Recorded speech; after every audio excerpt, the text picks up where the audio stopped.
देखो गाइस, आज हम बहुत बढ़िया चैप्टर सीखने वाले हैं। पोस्ट और स्टीम यानी नाव और धारा की चाल। तो इसमें क्या करते हैं, तो एक नाव होती है या कोई तैराक होता है, तैरने वाला स्विमर होता है। अगर वो धारा की चाल में तैर रहा है या नाव चल धारा की चाल में चल रही है तो उसकी स्पीड क्या होगी, और उसके विपरीत चल रही है तो उसकी स्पीड क्या होगी।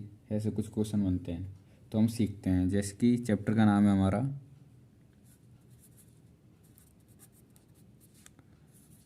Boat and steam. हिंदी में से कहते हैं हम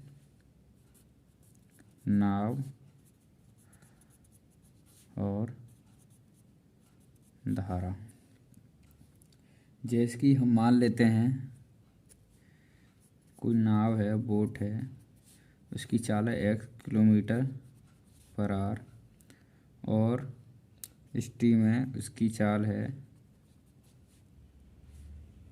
22 किलोमीटर पर आवर। तो इस केस में अप स्टीम क्या होगी और डाउन स्ट्रीम क्या होगी। तो जैसे कि हम यहाँ लिख लेते हैं,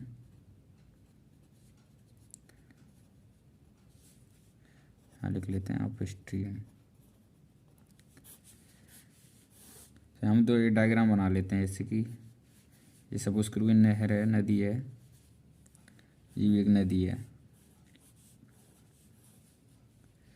यहाँ पे सपोज करो एक नाव है ये,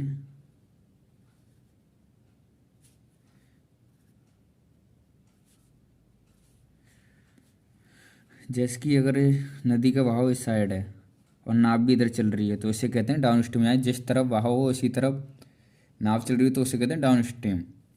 जैसे कि नाव भी इधर जा रही है और स्टीम भी इधर जा रही है, तो स्टीम की चाल हमने मानी है बाई। इसकी स्पीड कितनी है बाई, और इसकी स्पीड है एक्स।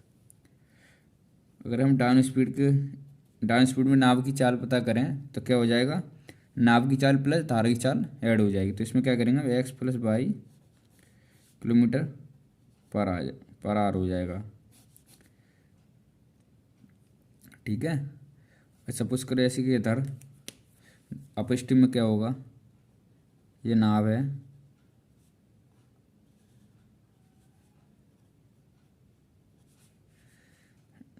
नदी की चाल इधर को है और नाव की चाल इधर को है। इस केस में क्या होता है, विपरीत हो जाता है, अपोजिट हो जाता है। इसकी बाई है और इसकी एक्स है। तो इस केस में नाव जब ही चल सकती है जब जो नाव की चाल होगी वो धारा की चाल से ज़्यादा होगी। तो इस केस में हम क्या करते हैं, जो अप स्ट्रीम होती है उसकी स्पीड क्या होती है, x - 22 किलोमीटर पर आवर। क्योंकि अगर नाव की चाल कम होगी धारा की चाल से तो वो क्या होगा, धारा के साथ बह के चली जाएगी।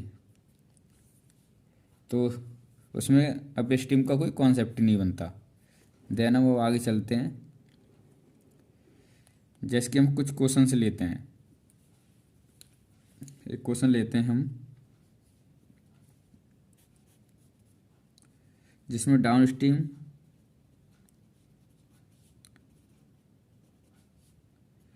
14 किलोमीटर पर आवर और upstream 6 kilometre per hour दी है, और पूछा है स्ट्रीम की स्पीड बताओ, यानी धारा की चाल बताओ। यानी एक डाउन स्ट्रीम में स्पीड दी है यानी, और एक अप स्ट्रीम की स्पीड दी है और धारा की चाल पूछी है। तो सबसे पहले हम एक कॉन्सेप्ट समझते हैं। कॉन्सेप्ट क्या है,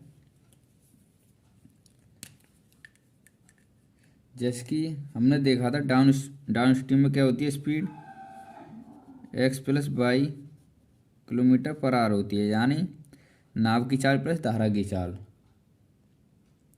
और अप स्ट्रीम में होती है धारा की चाल और नाव की चाल माइनस धारा की चाल किलोमीटर पर आवर। अगर इस केस में मैंने ऐड कर देते हैं तो down stream plus up stream हो जाएगा हमारा 2x अगर हम 2 को इधर ले आते हैं तो down stream plus up stream upon 2 कर देंगे तो हमारा क्या होता है, नाव की चाल निकल आता है, निकल आती है। इसी केस में अगर हम डाउन स्ट्रीम दिया है हमारा x plus Y, upstream दिया है x माइनस वाई, और केस में y निकालना हो तो हम क्या करेंगे, इन्हें हम माइनस कर देंगे। ये हो जाएगा d माइनस यू, एक्स से एक्स कट जाएगा तो यहाँ कितना हो जाएगा 2y, d माइनस यू अपन 2 कर देंगे तो हमारा क्या होगा, धारा की चाल निकल आएगी। अब इससे हमें एक चीज़ पता चलेगा, अगर हमें डाउन स्ट्रीम दी हो और अप स्ट्रीम दी हो, और अगर नाव की चाल पूछी हो या फिर धारा की चाल पूछी हो, तो हम डायरेक्ट ये फॉर्मूला रख के, ये कॉन्सेप्ट रख के निकाल लेंगे। जैसे कि ये क्वेश्चन दिया है, डाउन स्ट्रीम में दिए 14 किलोमीटर पर आवर और अप स्ट्रीम में दिए 6 किलोमीटर पर आवर, और हमसे पूछा है स्ट्रीम की स्पीड बताओ। तो स्ट्रीम की स्पीड क्या होती है, बाई। तो बाई वाला हम क्या करेंगे, ये वाला कॉन्सेप्ट लगा देंगे। जैसे कि अगर हम रखते हैं Y equal to D minus U upon 2, D हमारा कितना है 14 kilometre, 14 kilometre minus 6 kilometre upon 2, ये हो जाएगा हमारा